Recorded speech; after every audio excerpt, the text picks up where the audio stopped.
Hare Krishna, everyone. Thank you for joining. We are in the Bhagavad-gita 18 chapter 18-day program. Today is our last class. We are going to discuss about the practical application of Bhagavad-gita principles in our life. This will be a little bit longer. Maybe it will go to more than after 1 hour, a few more minutes. And this Bhagavad-gita 18 chapter 18-day program was sponsored by and brought to you by ISKCON of Somerset. We would like to thank them for giving us the opportunity to render service to Krishna through Bhagavad Gita. And before we start any spiritual topics, we say a few prayers. Okay. Please unmute yourself and you can all say along with me. Okay. ज्ञानतिमिरन्दस्य ज्ञानाञ्जनशलाकया Lakaya चक्षुरुन्मीलितं येन तस्मै श्रीगुरवे नमः Namaha. नमो ॐ विष्णुपादाय कृष्णाय भूतले श्रीमते भक्तिवेदान्त स्वामिनिति नामिने श्री सरस्वती देवी गौरवाणी प्रचारिणे निर्विशेषा शून्यवादी पाश्चात्य देशतारिणे वाञ्छाकल्पतरुभ्यश्च कृपा सिन्धुभ्य एव च पतितानां पावनेभ्यो वैष्णवेभ्यो नमो नमः। जय श्री कृष्ण चैतन्य प्रभु नित्यानंद श्री अद्वैत गदाधर श्रीवासादि गौर भक्तवृंद हरे Krishna Krishna Krishna Hare Hare Hare Ram Ram Ram Hare Hare. We are dedicating this program to ISKCON founder Acharya, His Divine Grace A.C. Bhaktivedanta Swami Srila Prabhupada, and we are inspired to do this program by His Holiness Jayapataka Swami. He is a senior member in ISKCON and a spiritual master. So we'll start with a few ice-breaking questions, just to recollect or revise what we have learned so far in Bhagavad Gita.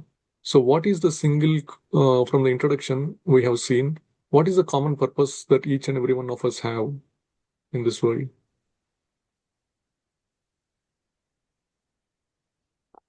We are here for fulfill our desires, probably. If our desires are fulfilled, what happens? You get distress. Yeah. You get distressed, unhappy. So basically, everyone of us is here for happiness, correct? Right.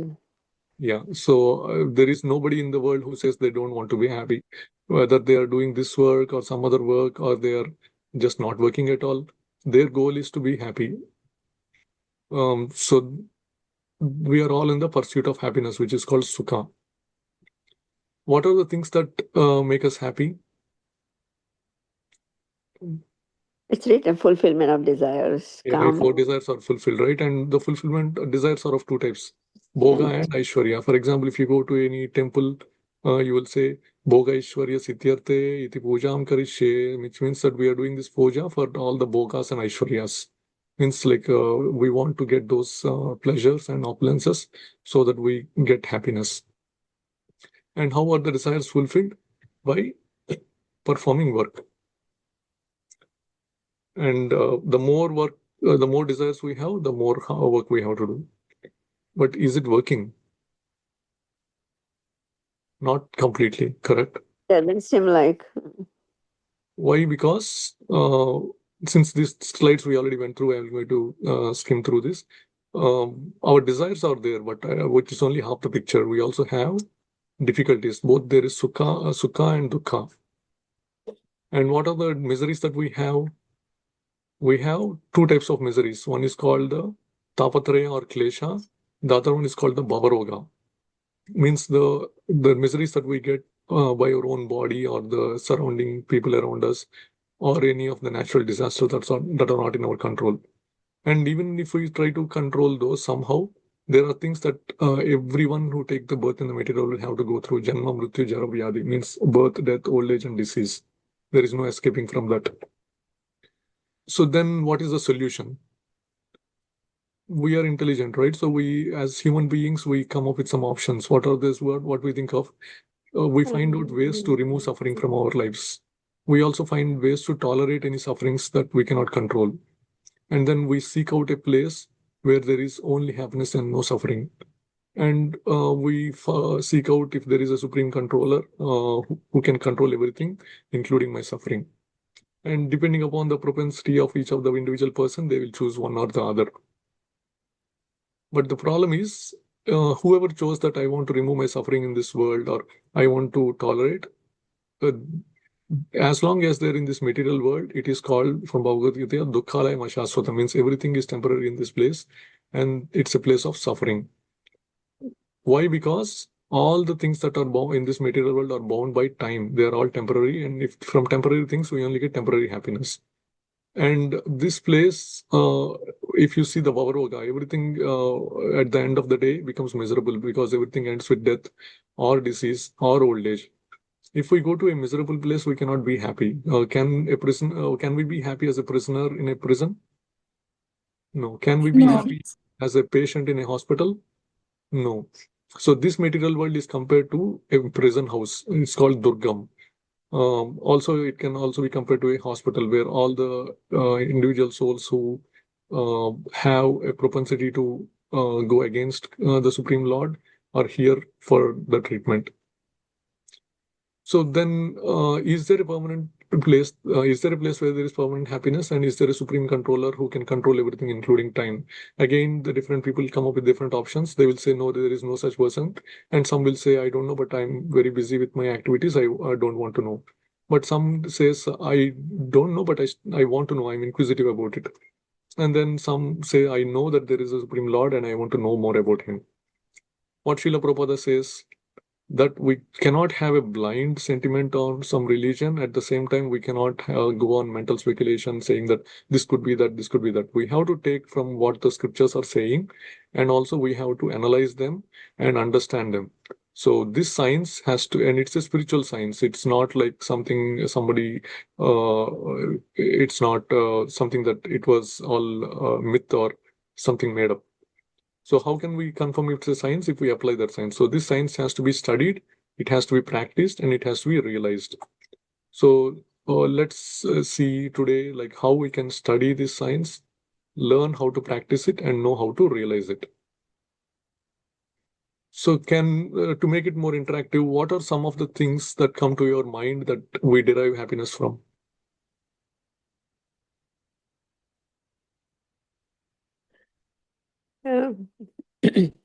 Doing work and being successful.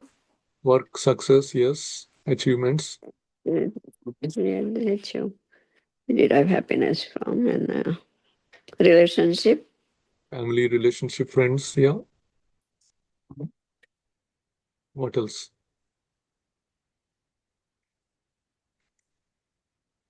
Material things like house, cars, House, assets, Yeah, cars, and all yes. that wealth. stuff. Wealth, Children, grandchildren, all yes. house, house, car, Yeah. So we derive most of the common things we derive happiness is like family. and being healthy or Yeah. not diseased. What is that? Okay. Sense gratification. Family, Yeah. religion, social, So if all you that. see, can everyone see my screen? Work, name, fame, pleasure. Yeah. So these are some of the things For that we me, derive when happiness from. desires are fulfilled, especially for my children, when Oh, they nice. do great. So yeah, I get happiness from for my children's success Yes. mostly. Yeah. So we derive success from the family, and any if the family's children are successful, we derive happiness from there. And friends and relatives, we also follow some religion to get some happiness, free from miseries. We also associate with Are we some still people. there? Yeah. Can you hear me? No, Now we now I can can hear hear. you. Okay, so it says my Yeah, it internet was is quiet before. connection is unstable. Give me 1 minute. I'm going to change something. Okay, thank you. So I had some network glitch. So we derive happiness from different things, like family, friends and relatives, money and possessions, the wealth we have, the work that we do, religion, name and fame, social identity, and pleasures. But as Mataji was saying that we think that these are pleasures, but do you think that these give always pleasure? Sometimes we also get misery from those. So we will see today like how the things that we think that will be giving us happiness are actually giving us dualities, which means both happiness and misery. So first we will start with the pleasures that we have, like the luxuries and travel and recreation. What is the expectation that we have? We can think that we can relax, we'll have a premium lifestyle experience, excitement and novelty, comfort, and indulge in all the experiences. It's like a status symbol and gives us memorable experiences. But what is the flip side of it? It gives us a letdown or emptiness afterwards, right? And we also keep on craving for the same thing again and again. And we get addicted to, some people get addicted to the simulation, that they get dissatisfied in the normal life and they hanker for those. And we keep looking at other people who are enjoying, and we have a kind of envy. And also, after doing all the things, if we don't get the happiness that we get, we feel like guilt of wasting the money. And what does Bhagavad-gita say that? And when Arjuna says that, Bhagavad-gita says you have to control your mind. And then Arjuna asks Krishna, "Oh Krishna, Chanchalam hi manah," Krishna means to control the mind is very difficult. It is difficult than controlling the wind. What Krishna says, uh, with abhyasa and vairagya, means with constant practice and detachment, we'll be able to control the mind, and then we'll be free ourselves. So if you look at it, it's going back to controlling the mind. Now, let's say the name and fame that we get. Why do we look for achievements, degrees, and awards and trophies? Because it gives us intellectual satisfaction. It increases our confidence, and if people are admiring and recognizing us, we feel happy, and it gives us better opportunity and access. But what is the flip side? We tend to become proud, arrogant, and then we associate ourselves with elite folks like that. And then we are always in a constant fear of failure, of losing status. And we try to imitate people who are liking the same or successful and try to follow them. And there is also a social pressure to be successful. And then because of the pressure, what we do, we make up stuff we don't have, or we try to project an image that is not real. We say we project that we are successful, but we are not. And Bhagavad Gita also says in chapter 16, the divine and demoniac qualities. What do the demoniac people do? They take shelter of the lust and absorbed in pride and false prestige. They are always sworn to unclean work, attracted by the impermanent, means the temporary things in this world. They believe that gratifying the senses is a prime necessity for human civilizations. So until end of the life, their anxiety is unimmeasurable, constant anxiety.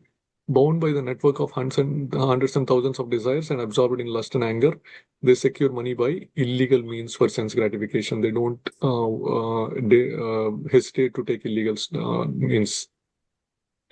And then what about the job that we do? We try to succeed and achieve something. We also have an identity through work, and it brings a stable income and gives us a comfortable life. But what is the flip side? There is burnout. Sometimes we go into stress and depression, and then we are constantly in aggression towards others, because we are always worried about somebody else might pose a threat to my position. So we try to show them in bad light, and we project ourselves better than them like that. And then there is this anxiety of this economy or company situation constantly hankering or hindering behind, like always in our mind. And then we are always confused about, am I doing the right thing or not the right thing? And this is a similar situation that Arjuna was facing. So he was asking Krishna, I'm confused about my duty, and I have lost all composure because of miserly weakness. In this condition, he says that, Krishna, I am your disciple and a soul surrendered to you. Please instruct me. What about the money and possessions? We can buy comfort and enjoyment, right? And it gives us security, and we can also express our style and those things. And it also gives us a status and respect, because in this material world, now people don't respect based on what they know. They only respect based on what money they have, and that social appreciation comes. So the flip side is, we are not satisfied with the money that we have. We are constantly looking for more and more money. And then we are never being fulfilled with any the amount of money we get. Similarly, we are in constant fear of theft and damage to the property that we have, or any of the gifts and things that we have, and any loss that comes to it. And there is a constant envy and comparison with other people. and we try to, if we cannot handle or see people who are better than us, then that's the nature of the human being, that we become envious. And that is another quality of the demoniac person from Bhagavad-gita 16.315. The demonic person thinks, so much wealth do I have today, and I will gain more according to my schemes. So much is mine now, and it will increase in the future more and more. He is my enemy, and I have killed him, and my other enemies will also be killed. I am the lord of everything. I am the enjoyer. I am perfect, powerful, happy. I am the richest man, surrounded by aristocratic relatives.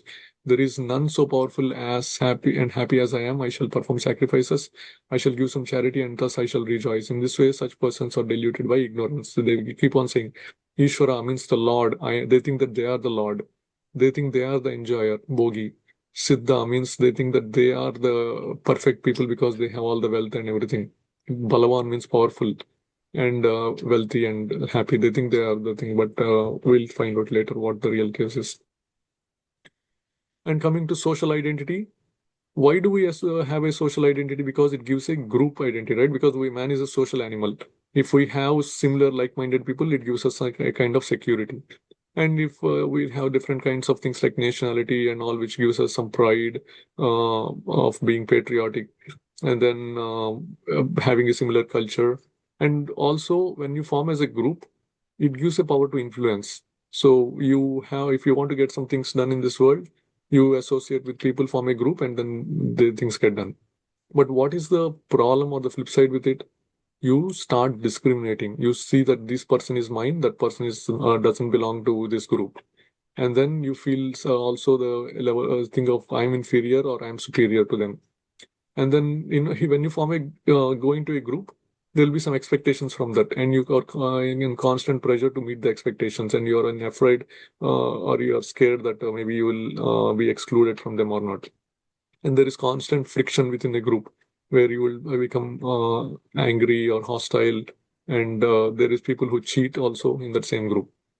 And Bhagavad Gita is saying that the worker who always engaged in work against the injunctions of the scriptures, who is materialistic, obstinate, cheating, and expert in insulting others, and who is lazy, always morose and procrastinating, is said to be a worker in the mode of ignorance. So if we form in a group and we are not following the injunctions and we try to cheat others, then we are in the mode of ignorance. What about religion? Why do people have a religion? Because Your voice is not there anymore. I'm going to join from my phone. Can you hear me? Now we can hear you. Yes, Prabhu. Yeah, can you see my screen also? I don't see it. Anybody else see it? I don't see it.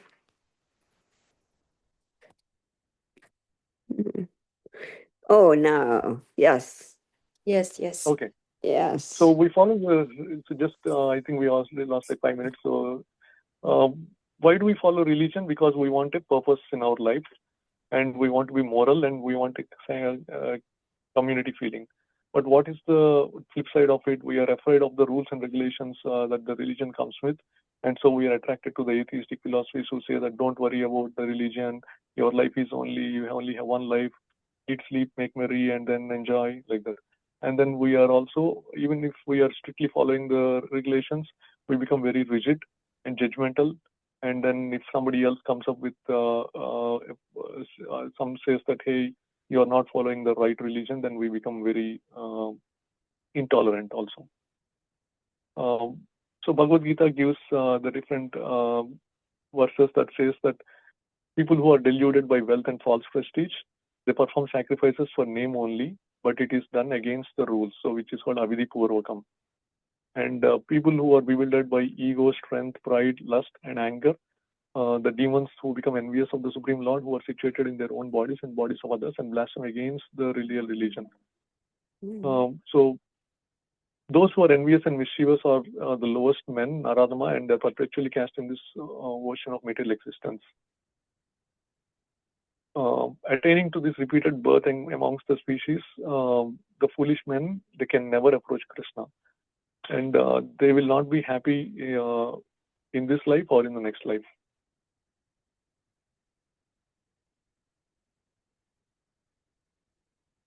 And then finally, the friends and relatives, right? So you're still with me, correct?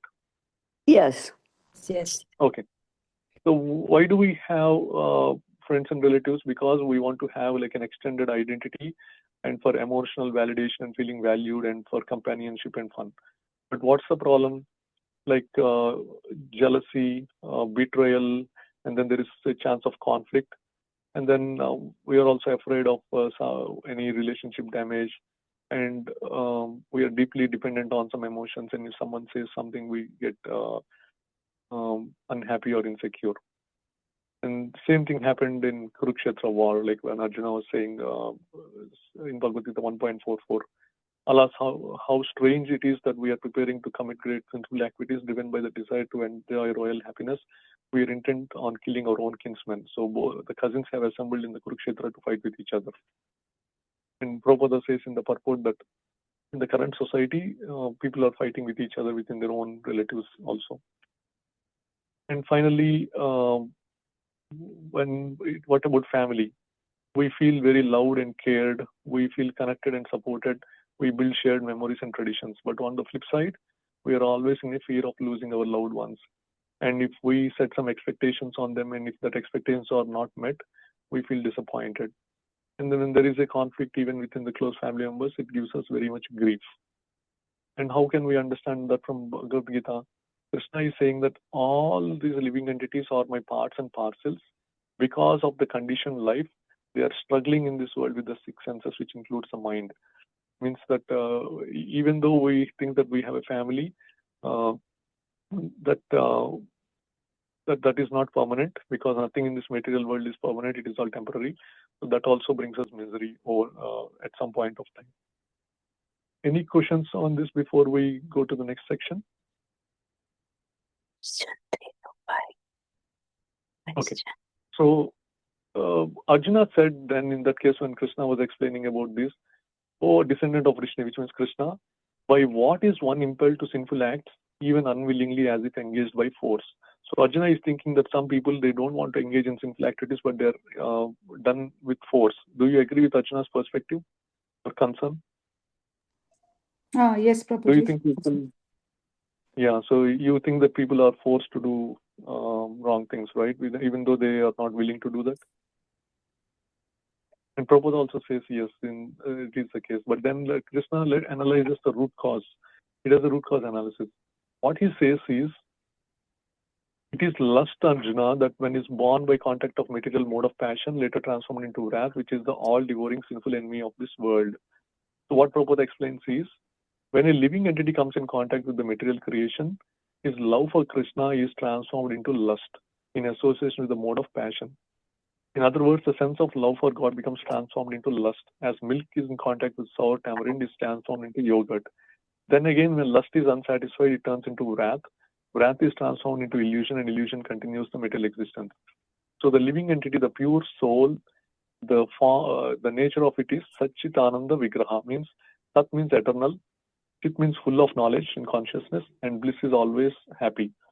But whatever be the reason, which is beyond our current knowledge, which each of us has a different reason or unique reason, that we came into this material world.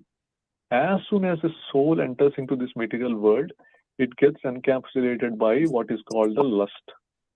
That's the first thing. When it touches into mode of passion, lust is covering that whole living entity.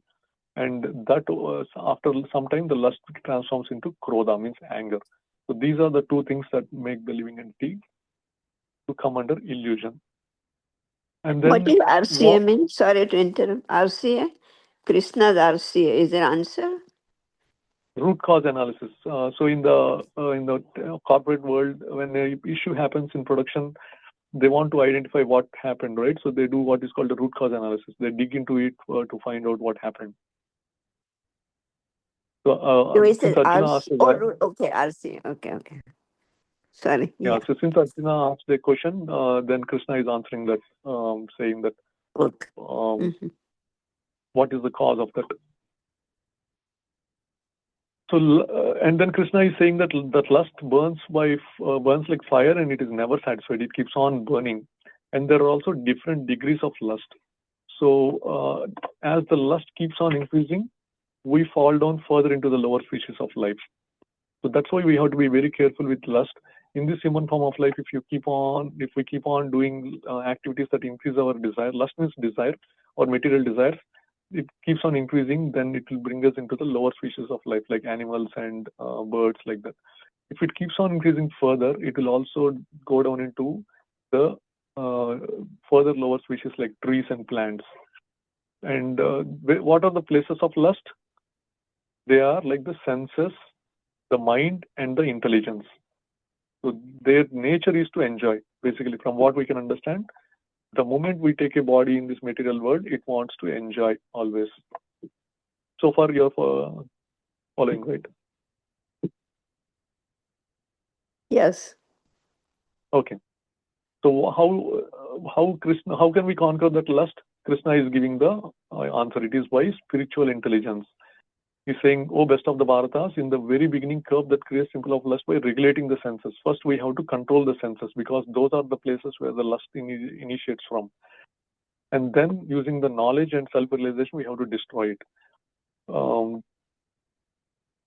And that's a spiritual strength because we get the intelligence, and that intelligence will give us the ability to conquer the insatiable lust. And what is the problem with lust is it keeps on increasing, and it also transforms into different things. The more and more lust that we have, it becomes into something called raga. And the anger, krodha, becomes into dvesha. The living entity, then when it changes to the other body, it carries this raga and dvesha with it. So if you see somebody, they get agitated for some reason, and we don't get agitated for the same reason. It is because they don't like the thing that is happening. They might have experienced in the past lives or in their present life something happened in the past where they created kind of a anger for that, and prolonged anger will change into detest or hatred. So when something happens, they immediately get agitated, but we don't. Similarly, they are always hankering for something which we are wondering why they are so much addicted to it, because they kept on building on the lust which converted into attachment. So from Katha Upanishad, this whole body can be compared to a chariot. The chariot is pulled by 5 horses. Those are the 5 senses. These horses have the reins, which is the mind, and then the controller is the spiritual, is the driver. The spiritual intelligence is the driver, and our consciousness, our soul, is just sitting in here and not doing anything. It is just going wherever the chariot is taken. If the intelligence is not there and the reins are not there, what happens? The horses take the chariot into different places, which sometimes will give us happiness, sometimes will give us misery. So if we control our senses, then the intelligence will take the reins, and then it will take the horses in the direction that it's supposed to go. If the intelligence is not there, the mind is uncontrolled, and the horses will go here and there. So in these 2 scenarios, which passenger you want to be? Passenger in chariot A or chariot B? B. Chariot B. Anyone thinks that we want to sit in chariot A? Yeah. Okay, nice. Because we don't want to go where if it goes onto a cliff, we cannot control, right? We might fall down into lower species. So what do we need to become intelligent? True. So if we say somebody is intelligent, what they have? Knowledge. Like a knowledge yes. and the knowledge. Yeah. So the knowledge is of 2 types. One is the material knowledge and one is the transcendental knowledge. We all know material knowledge. We have read different sciences, economics, social studies, maths, like that. But there is the second type, which is called the transcendental knowledge, which is about the soul that lives within the body. What is the problem with the current society? Our 100% focus is on the material knowledge only, which is how to satisfy the senses, which is kama, and how to get economic development, which is artha. So there are 4 things that a human being has to do, which is dharma, artha, kama, moksha.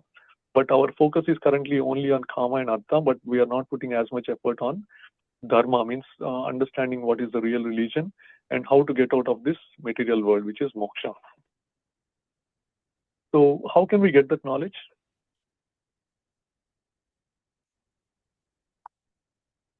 How can we get even material knowledge? by study. From by studies, but Knowledge. someone has to. a guru. The guru can give you Yes.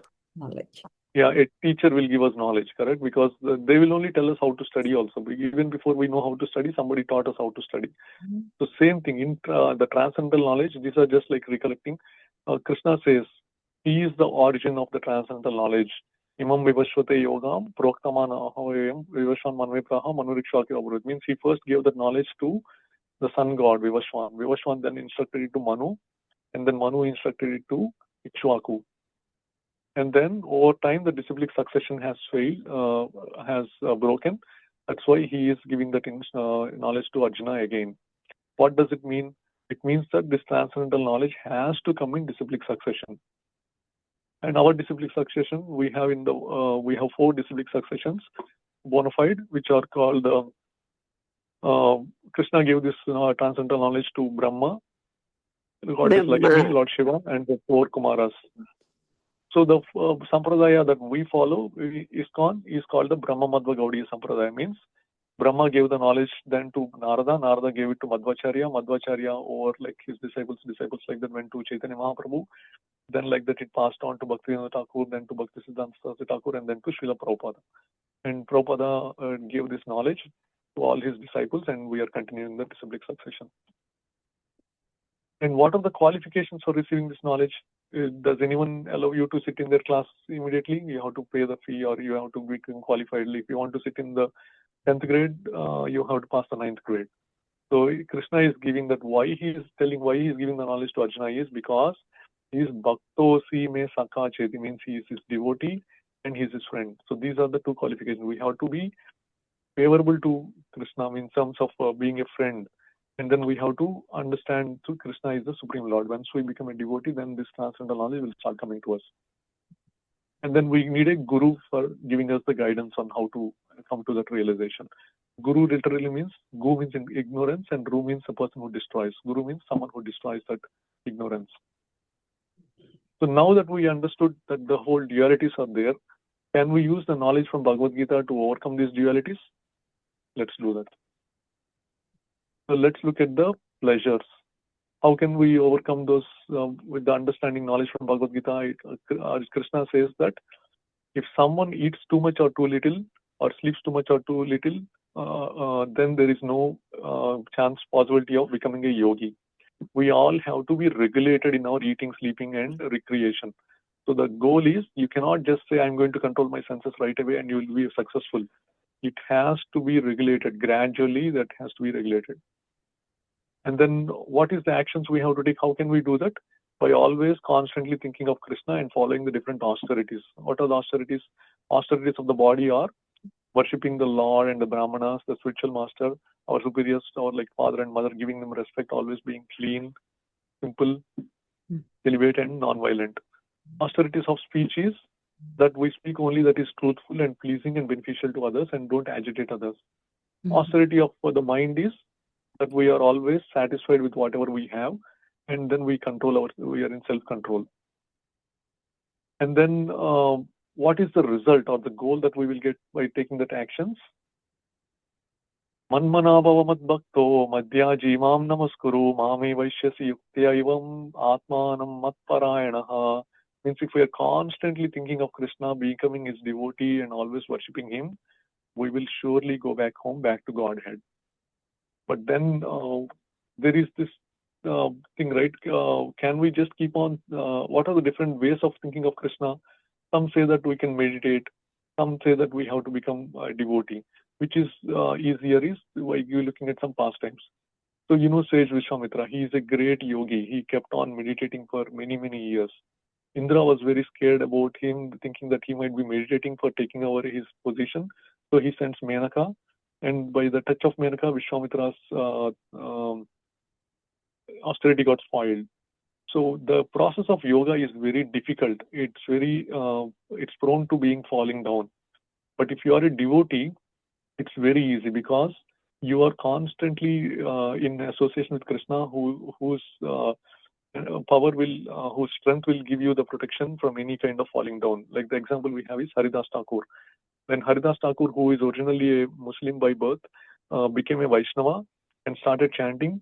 The king of that city did not like it, and then he sent a beautiful lady who is a prostitute to his house, and she tried to lure him, but then he kept saying that, oh, wait, I'm doing my chanting, give me some time.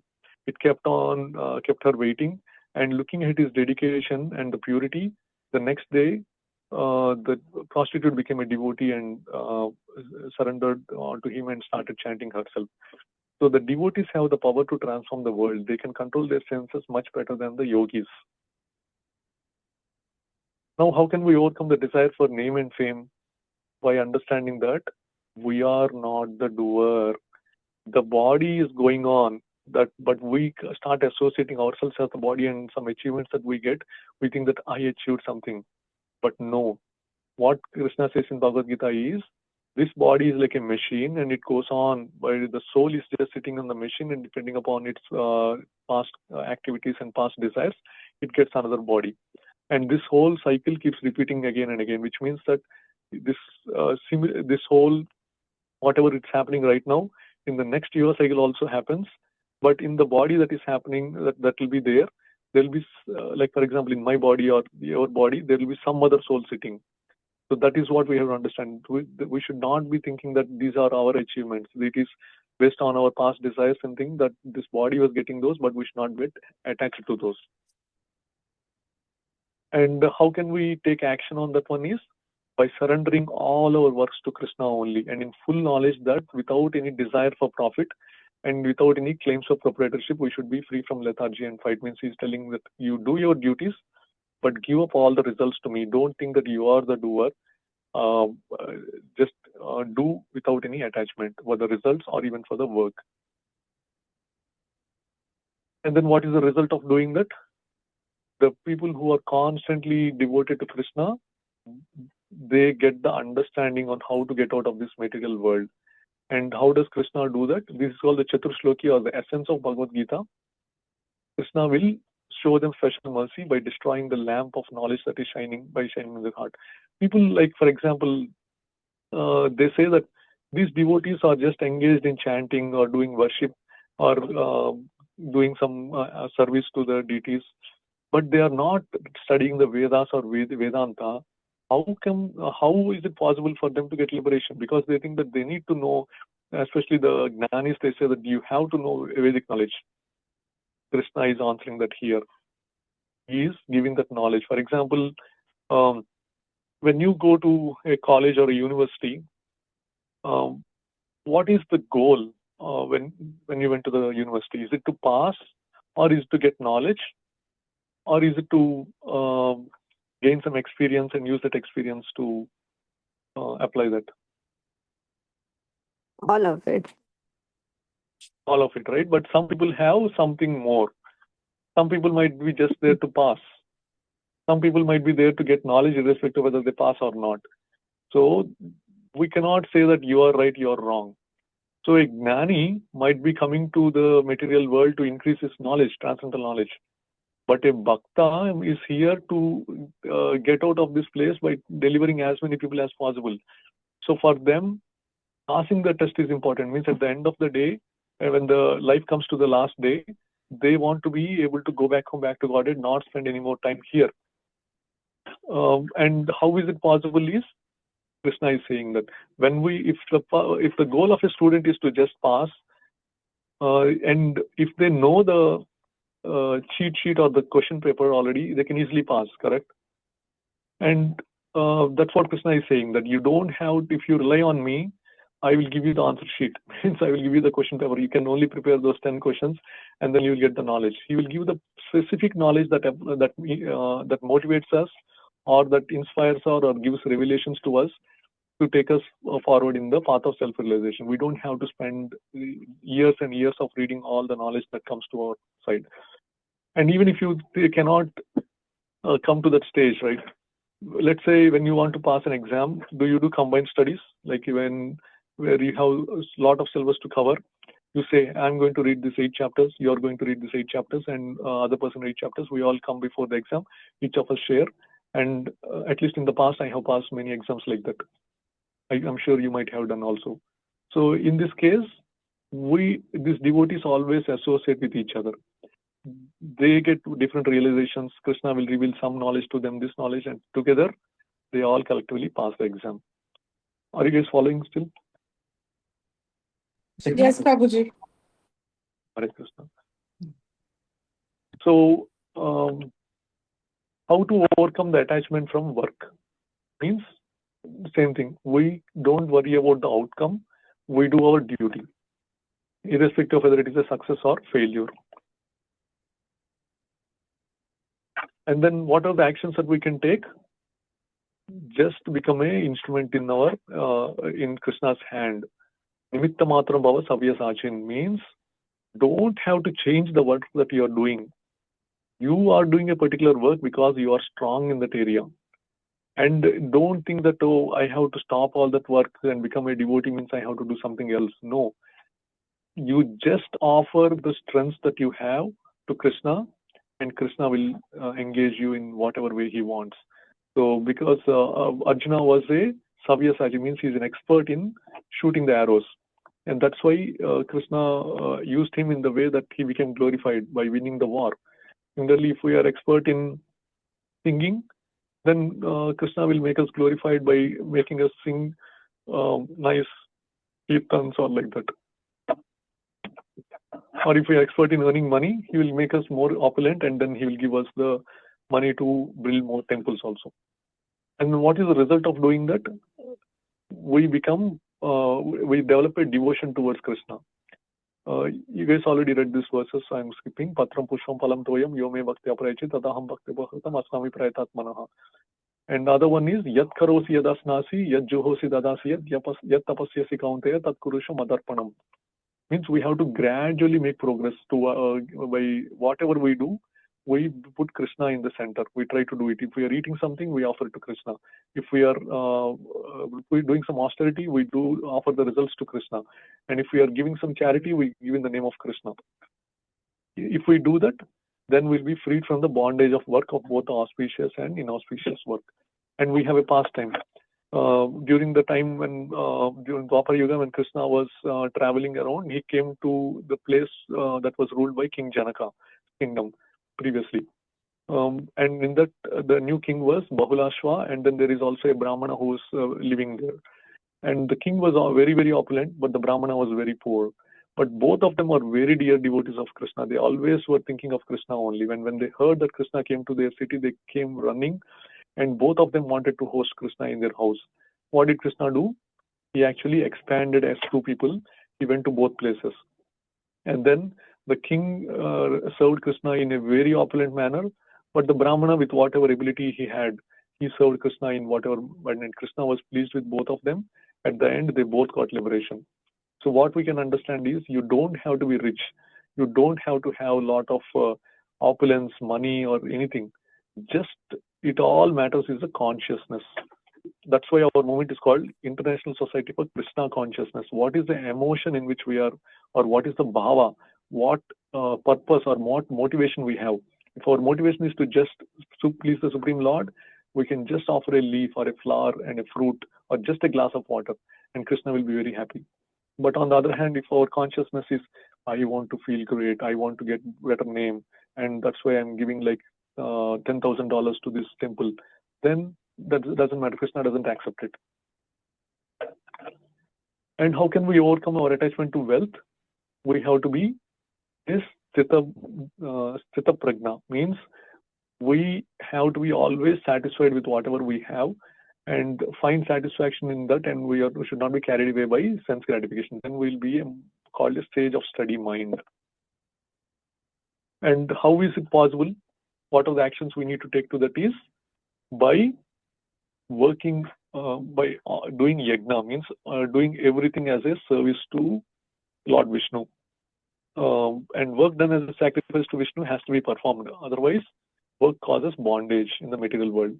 Therefore, O son of Kunti, perform your duties for the satisfaction of Vishnu. In this way, we will always remain free from bondage. If we do any work as an offering to Vishnu or Krishna, then it doesn't cause any bondage. But if we think that this work is for my benefit, then it causes bondage. And Other important verse is, even if we are thinking that we are eating vegetarian food, if we don't offer it to Krishna, then it becomes full of sin. So what is the practical thing we can do? Just anything we are doing, just offer it to Krishna before tasting it, after cooking it, and then after that offering it to Krishna, if you think that the taste has to be updated, you can put some salt or anything, but just do it as an offering. Because if you are cooking for guest, would you eat it and then give it to them, or you'd wait for them to eat first? Wait for them to eat first. Eat first. Yeah, so same basically, Krishna is, if we are offering to Krishna, we cook, we give it, put it in front of Krishna, we offer and bring it after a few minutes and then taste it. That goes back to the consciousness, where our consciousness is saying that this is not for me, this is for Krishna. That's why I'm not eating first. And once we offer to Krishna and bring back, then it is completely, the sin from it is removed. And what is the result? The result is Ananya Bhakti. We'll be able to, or the goal is, by doing this, we can get the Ananya Bhakti, means unalloyed devotional service. And if we reach that level, we'll always be living with Krishna without a doubt. Means we'll go back home, back to Godhead. But let's say we cannot reach that level. What we can do? We can follow the regulative principles of Bhakti Yoga, means chanting, following the 4 regulative principles: no meat eating, no intoxication, no gambling, no illicit relationships. Let's say we cannot do that, we cannot chant, we cannot give up some of those habits right away. What we can do? Krishna is saying that, giving us provisions. It's not, Krishna consciousness is not all or nothing. It gives us an opportunity to gradually make progress, purify ourselves gradually. It's not like, oh, you have to do this, this dogmatic rules, and if you don't do that, you're doomed. No. Krishna is, the Supreme Lord is always merciful. If a father has 4 kids and a person doesn't want to do something, would the father force him to do? No, like he'll leave it to this independence. The same thing, Krishna will not force us to do anything. He will just leave us the different options also. And if we cannot work in the consciousness of Krishna, he's just saying do some social service. At least if you have some money, go and do some, take help or donate it to some orphanage or a old age home. So as you sacrifice your hard-earned money or the things that belong to you, your heart becomes to soften, and then you will start having those compassionate feelings towards others, and towards the Supreme Lord you will start having those loving relationship feelings. And let's say you don't want to donate to all the charity also. Krishna is saying in that case, just sit and meditate. And if you cannot meditate also, just open Bhagavad-gita and read Bhagavad-gita. You will make progress. So what Krishna is saying is, fly towards me by having a pure love for me. If you cannot do that, at least run towards me by following the Bhakti Yoga principles. If you cannot do that, just walk towards me by doing some activities that, like Krishna conscious activities, like helping an ISKCON temple or doing some charity like that. Even if you cannot do that, then at least do some meditation or cultivation of knowledge. But don't just sit there in the lap of Maya.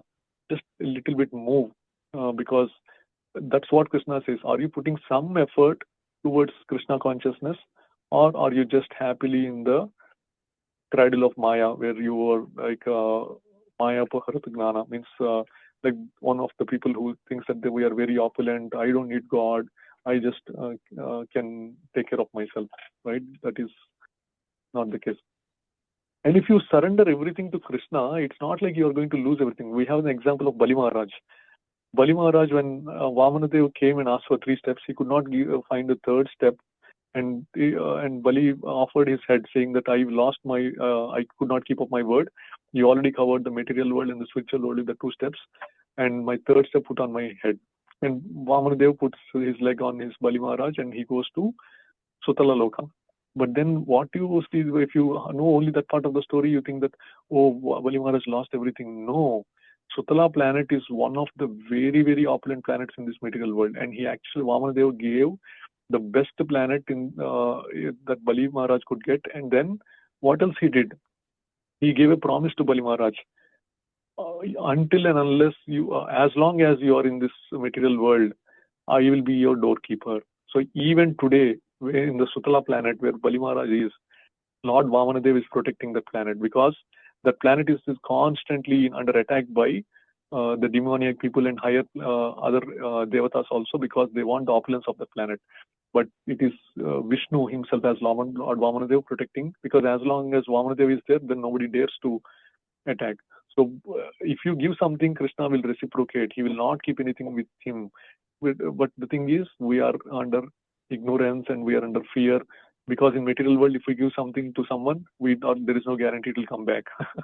So we are also in that same fear. Oh, if I give it to Krishna, what will happen? No. Just with a sincere heart, if you just give anything to Krishna, whether it is offering your work, offering your money or your possessions, you will see that Krishna will reciprocate to you. Initially, for testing, he might keep it hold on that, but if he will say that, okay, is this person having a long-term motivation of something getting in return back or something? Then if he realizes, Bhavagrahi Janardhan, when he realizes that you really do not have any desire, you just gave it without any return, expecting any return, then he will start reciprocating. If you ask Krishna with your hands, you know what you can handle, right? And Krishna will give that to you. But if you just leave it to Krishna and let Krishna give it to you, Krishna's hands are big, and when he starts giving, it will overflow from your hands. You cannot even hold that. That is the mercy that Krishna gives. And how can we get attachment, overcome the attachment from bodily designations? By looking at the super soul within the heart of everyone. Vidya Abhinaya Sampanne, Brahmane Gavihastini, Sunicheva Sopakecha, Pandita Samadarshana. The learned men know that whether it is a human being or a living entity, there is the Paramatma, super soul sitting within the heart of everyone. And they are just like all living entities are here to enjoy and get out.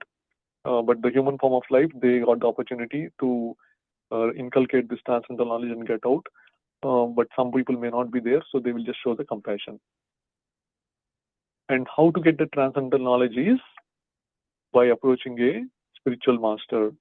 So, Tadvidhi Pranipatena Pariprashnena Sevaya Upadekshanti Te Gnanam Dhanena Sattva Darshanaha means we have to approach them in a humble state of mind and ask them questions and get the knowledge from them.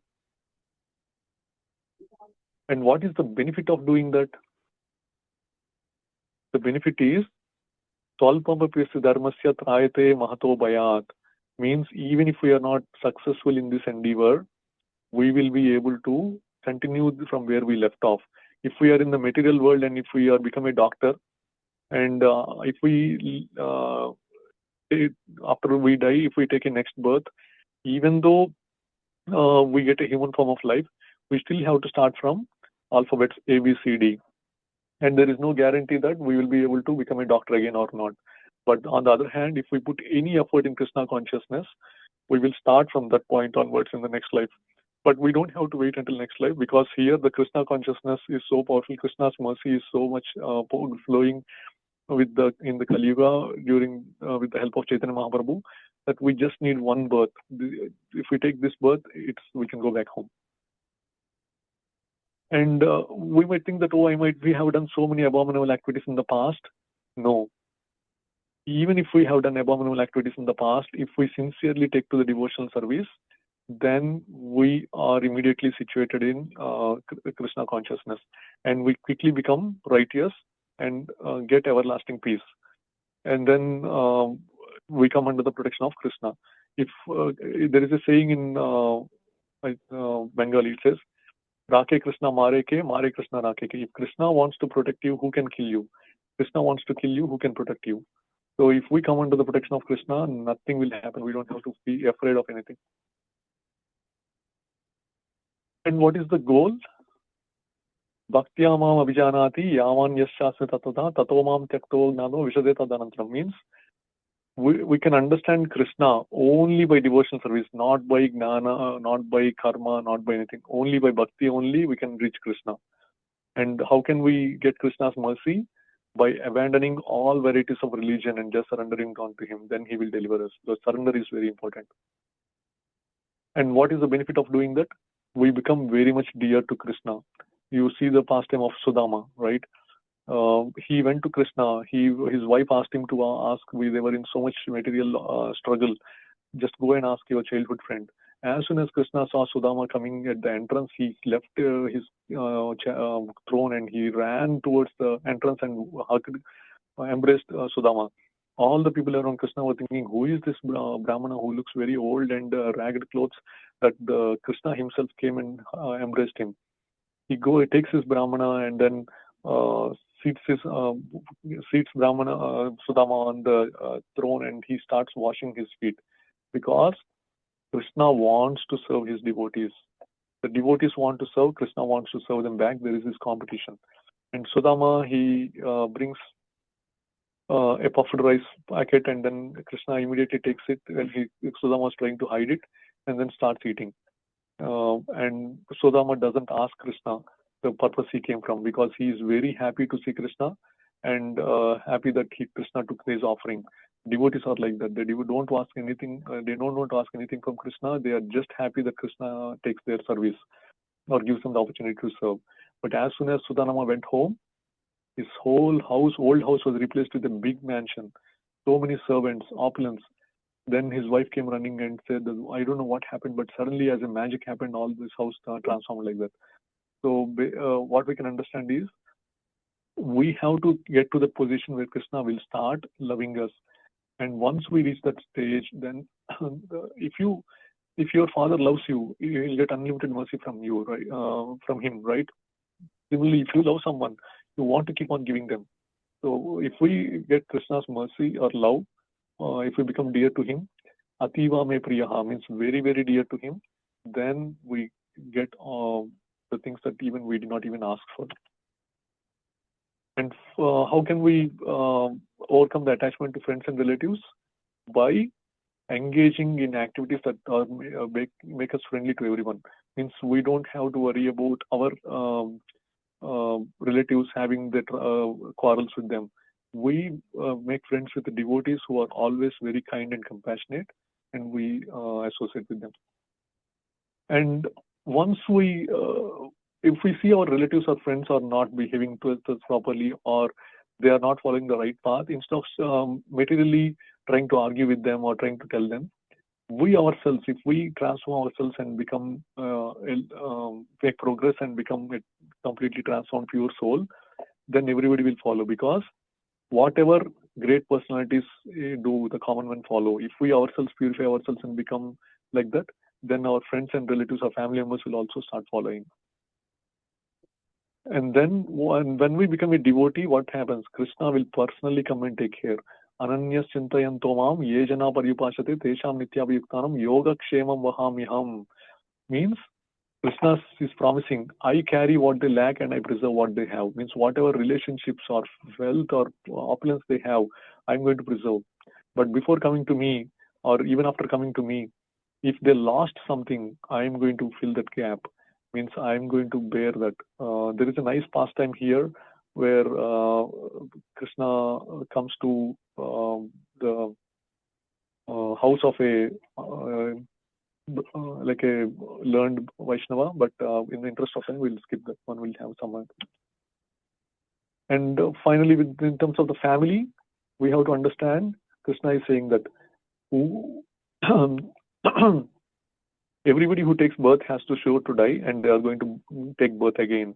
So we don't have to worry about them. We should not lament. We should discharge our duty. And the reason we feel pain, it is easier said than done actually, because we have been associating with the family for so long that we have an attachment for them. But the thing we have to understand is it is because of the senses and the mind that attachment was there, that it will cause misery when something undesirable happens, or if they don't meet our expectations. But what Krishna is saying is, we have to learn to tolerate them, even if it is devotees, until they come to the stage of pure devotional service to Krishna. There will still be some attachment to Krishna. There will still be some attachment to family members, but they have to tolerate those things. And these are the most important two verses from Bhagavad-gita. Chapter 9, text 13 and text 14. Bhagavad-gita has 700 verses. Exactly in the middle is 350 and 351. So 9.13 is the 350 verse. Mahatmanastu mam partha daivim prakritim ashritaha bhajanti ananya manaso jnatva bhutadim anyayam. avyayam. Means if we become a devotee, pure devotee, we completely come under the protection of Daivi Prakriti, means Radharani. So we might, that's why it is in the middle where Krishna is revealing that most secret thing. Means his spiritual potency is nothing but the Srimati Radharani personification. If we become pure devotee, then she comes under the protection, and we are no longer under protection of Mahamaya, which is Mother Durga. So Mother Durga is also, she is merciful, but at the same time she tests us a lot. But then once Srimati Radharani's mercy comes, she gives mercy, and we will be able to get the mercy of the person. Like for example, if you want to approach someone and you don't know how, you haven't associated with them for some time, what would you do? You would go and take a reference from someone who they know. So you don't know how to please Krishna, but if you please Srimati Radharani, who is immediately pleased, then she will go and recommend our name to Krishna, and Krishna's mercy will start flowing to us. And the next thing that it says is, we say, oh, these devotees are always chanting. Where in Bhagavad-gita, as I said, it is you have to chant. Here is the one, the 9.14, which is the 351st verse. Tatatam kirtayanto mam yatantasya drudavrataha namasyantasya mam bhaktya nitya yukta upasate. These devotees are constantly engaged in Krishna service 24/7 by kirtan. Kirtan means either glorifying the Supreme Lord through different like pastimes, or doing the Sankirtan, sitting together and chanting, doing as a Hare Krishna Mahamantra, or sitting alone and doing the japa. Everything comes under Kirtan. So Bhagavad-gita itself says that these devotees always engage in service and keep on chanting. And then we have the pastime of how to overcome the attachment to the family, right? King Chitraketu and his son. King Chitraketu has many wives, and he did not have any children. For so long, he was very much sad that he did not have a child. And one day, due to the blessing of Narada Muni, after some weeks, after some months, he was able to get a son from one of his wives. And the son became, I think, 5 or maybe 6 years old. And other wives tried, but they could not get the son. So they started becoming envious towards this queen's son.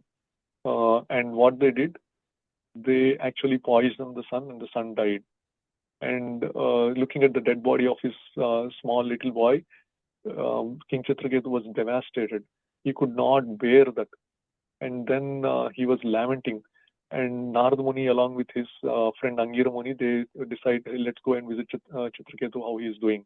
When they reach, everything was very gloomy, dull. And they went to see the king, and king was very sad. And what happened, they asked. The king showed the dead body, that the son just passed away, and he could not, after many years, he had his son, and now he thinks that his life is useless. Everything was lost. Then Narada Muni wanted to show his mercy, and what he did was, with his mystic powers, he brought the soul of the son back and put it back in the body. The son woke up, and he said, he offered first his respects to Narada Muni, and he questioned, Sage Narada, why did you bring me back to life? Then Narada Muni said that, see your father Chitraketu and your mother, see how much they are lamenting about your loss. Then the boy says, he starts speaking philosophy. I came into this family based on my karma. As soon as my karma was over, I went into a different body. And in this body, Chitraketu and this mother were my parents. I had this kind of parents from millions and millions of birth. So should I lament for all of these family members?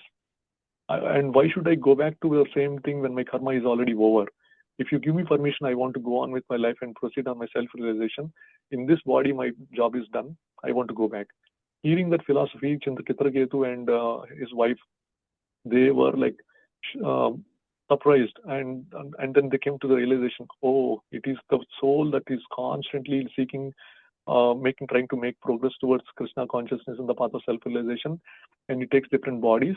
And sometimes it takes a body that stays for 100 years or maybe 50 years or like that. It depends on its karma.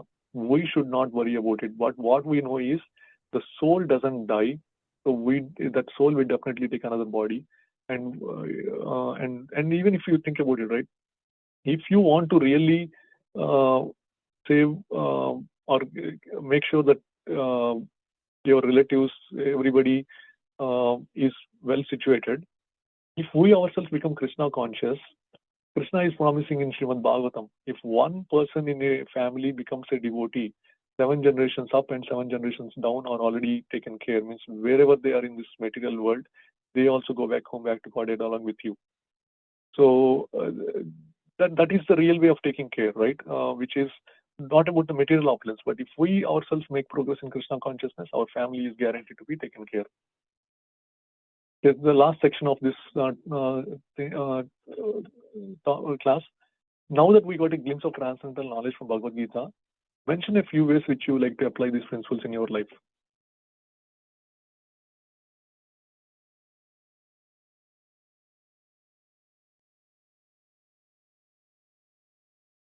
So how come overcoming the desire for sense enjoyment? What did Krishna say? You should not eat too much, you should not eat too little. So you have to regulate. How can we regulate? By taking prasadam, which we discussed. If you cannot cook prasadam, at least what I would recommend is, this is how my Krishna conscious journey started. I was attending ISKCON just for prasadam first. But after a few months passed by, then I met Gopikanta Prabhuji and he invited me to his home program. And then I asked so many questions and all my questions got clarified. So we are what we eat. The prasadam is something that is cooked in pure consciousness. And if we put that in our body also becomes pure. So gradually it becomes purified and our sins are eradicated, and when we can make progress in self-realization. So what I would recommend as a practical tip is, many of the other religious people have a dedicated day for going, whether it is Friday or Sunday. Why not, like you also pick a day, like recommended if it is in ISKCON, there is the Sunday feast, either in the afternoon or in the evening, that try to attend a Sunday feast. And when I am going to give some practical tips here, it means that pick any of those that works for you and do it consistently, not once or twice. If you want to see progress, if you want to see a real impact in your life, the consistency is the key. Whichever thing you want to start, do it repeatedly and consistently without fail. Even if you fail once or twice, don't make it as a habit. So that way, if the consistency is there, then the change will be there. Let's say how we can overcome the name and fame by constantly hearing about Krishna Katha or Hari Katha. The more we hear to the glories of Krishna and his devotees, the more our heart will become pure, and it will start dissociating. It will become very humble. It doesn't start thinking, I am great. Looking at the greatness of the Supreme Lord, we start developing a loving affection towards the Supreme Lord. And in ISKCON, there is constantly Bhagavad-gita and Bhagavatam Shastras going on. And you can visit your local temple and see when these classes. And that is one of the advantage or differentiating factor for ISKCON. If you see so many temples, they are all focused on ritualistic worship. And Prabhupada says, if there are temples where they are also disseminating knowledge, we should definitely go. But he sees that most of the temples are so much involved in ritualistic ceremonies that they are not disseminating knowledge. They are not solving the real problems. So go to any temple or a religious organization where there is knowledge that is being distributed. And then how can we overcome the attachment for work? Same thing, by sacrificing or doing some service. Like we are too much attached of doing some kind of work, but use our abilities to do something. Means if we go to the temple, do some worship there or render some service, like if there is a things that chairs needed to be arranged, just go and offer some help. That if the floor is clean and somebody is looking for help to clean the floor, or some dishes need to be washed, do it actually. So, and if you have deities at your home, worship them. That comes under seva or worship. And then how to overcome the attachment for wealth is, whatever little amount we have, if we just give it to Krishna as a token of gratitude, that purifies our effort, or that purifies our wealth also. And if you see a temple that's being constructed, then you can help them. The people will try to criticize, saying that, oh, why are these ISKCON people building big temples. Why can't they use money for other activities? Those other activities like treating hospitals and those things, they are also being done. But who will come to like in the hospital? You cannot you cannot preach to regular people, right? You need a temple. And if it is just for ritualistic worship, then yeah, one sanctum sanctorium DT room is enough. But the focus of ISKCON is that to disseminate knowledge, you need a bigger hall. So that's why the temple is hall. And even if your temple is small, will anybody visit it? People want to visit when there is a big temple, right? So that's why the temples are built, and the impact of those temples is also much large, because I went to a temple because the temple was there. If it is a small house, I would not have gone. And how can we overcome the attachment for bodily designations like nation, race, ethnicity, caste, gender, color, like that? By having so we all have different boundaries around us. They were saying that this is I'm an Indian, I'm an American, I'm black, I'm white, I'm brown. So those boundaries have to be wiped off. We have to associate with a society where there are no more boundaries like that. And ISKCON, or the Krishna Conscious Society, is that society, if not the only one, where there is no distinctions. Anybody can come and participate. And if you can affiliate with those and participate in those programs, you will start realizing that. And once Nelson Mandela, many years back, he was visiting a temple, ISKCON temple, and he was surprised. He could see people from the African American background, American background, Indian, every kind of people were there. And especially in African countries, that is not seen generally. And he was like, whoever this belongs to, whatever this is the thing that the world needs for the peaceful coexistence. And then how can we overcome the attachment for religion is following the right religion, not the speculative philosophies or blind belief systems. And if you have the ability, or if you have the austerity or the determination, we should start following the 4 regulative principles. The ones I mentioned are like gradually increasing in complexity, or even takes some dedication, because the 4 legs of Dharma are cleanliness, mercy, austerity, and truth. And if you see the 4 regulative principles, by having no illicit relationships, we are having a clean life. By not having meat eating, we are showing mercy to all the living entities. By not doing gambling, we are being austere, means tapa, means being truthful. By not having intoxication, we are always sober. We are very austere, means we are maintaining that sobriety. And by not gambling, we are bringing truthfulness, not cheating, no cheating propensity, not by illegal means. So once we follow these 4 regulative principles, it actually brings the 4 legs of Dharma back into our life. These are the 4 legs that Sanatana Dharma is standing on. And if the Dharma is brought into our life, even if we don't want or not interested in Krishna conscious yet, we actually become a person with good character, and we will be able to inspire everyone, and everyone will become friends to us. And how can we overcome the attachment to friends and relatives? Of course, yes, you make friends of the devotees and associate with them. Attend their home programs if they are conducting, and share your questions or doubts and get information from them, and have friendly relationships. And of course, if you make progress in Krishna consciousness, sometimes there will be challenges where people will say that why these people are making people, friends and relatives, separate from each other. No, unfortunately, that is, if the other person really wants your association, they should respect you. For example, if you are saying that you are not going to have meat, and if they want to host you, then they should respect you and do that. If they don't want to respect, then they're really not your friends, right? So if you are respecting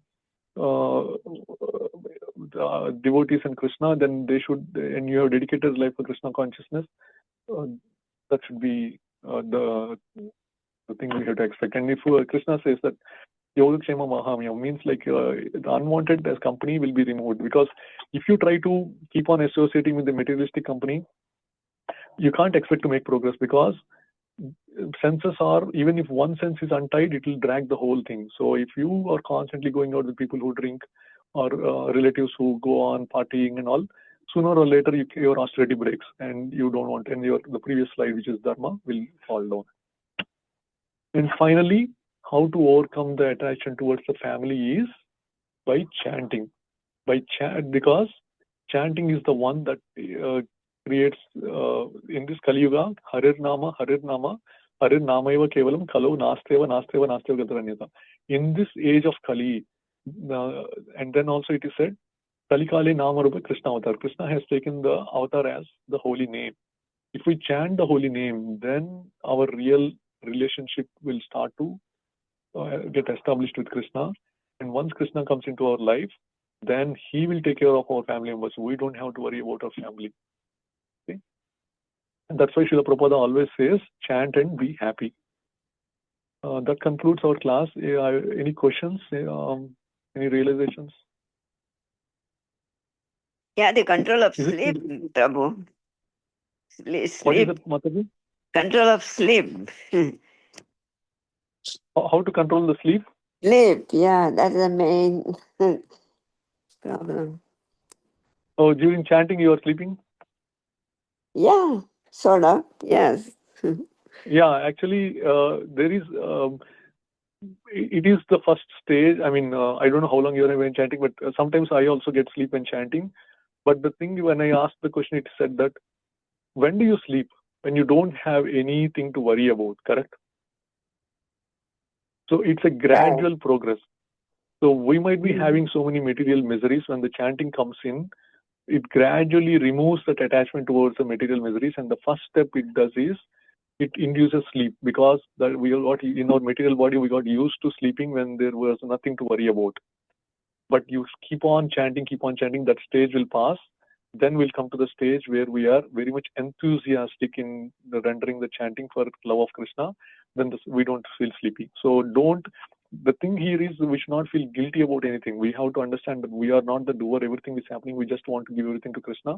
We just pray to Krishna. Krishna, I'm sleeping during chanting, and please help me. Then gradually that interest will come and the sleeping will also stop. Right. Yeah. You can always try. Yes. Yeah. We just have to rely on Krishna's, ask Krishna for that. Any other realizations or comments, questions from anyone? Prabhuji, that one question, why yagya? I mean, how it is called a sacrifice? What is being sacrificed exactly? Very And nice how? question. So, And yeah. yeah. So, yajna means sacrifice. And in chapter 4 or chapter 5, Krishna gives the list of all yajnas. Some people sacrifice their money. Some people sacrifice their time. Some people sacrifice their knowledge, which is called swadhyaya yajna, means they bring people in. Some people, they build educational institutions. Some people, they build orphanages. He gives a list of, like, I think 15 or 20 list of sacrifices, and everything will come under yajna. And it goes back to the same thing. It's all about our consciousness. If we are doing the yajna for our name and fame, we get bondage. Whatever activity we are doing, if we are doing in the name for the satisfaction of Vishnu, then we don't get bondage. So don't change the yajna you are doing. Just use it as an offering to Vishnu. Okay, Prabhuji. And they said like the rains, they depend on the yagya. So how it is related to that, the rains? Yeah, that's a good question. So basically, in the Kali Yuga, we are not doing as many yajnas. That's why there is this Yes. uneven rains and all. But technically, how the devatas work is, that is written in chapter 2. When this material world was created, when there is an office, you have to have some officers, right, to take care of the office. And when you have a kingdom, you need to have some ministers to take care of that. So depending upon the living entities' progress in self-realization and their desires and their affinity or their favorability towards the Supreme Lord, he appointed some living entities as the officers. These devatas came. And the process that was set up for this material world is, these people, if they offer sacrifices, even a thought like, please take this, then the thought gets converted into a offering, and then they get it. So the devatas live on the offering of those, either through physical or through mental. And when we do this yajna, then they get the benefit and they get the strength. Indra was, when all the people of Vraja were going to offer sacrifice to Indra, Krishna stops them just to test Indra, and he says that, hey, why is everyone offering services to Indra? And they say that he's giving us the rains. Then they say, no, offer the sacrifices to Govardhan.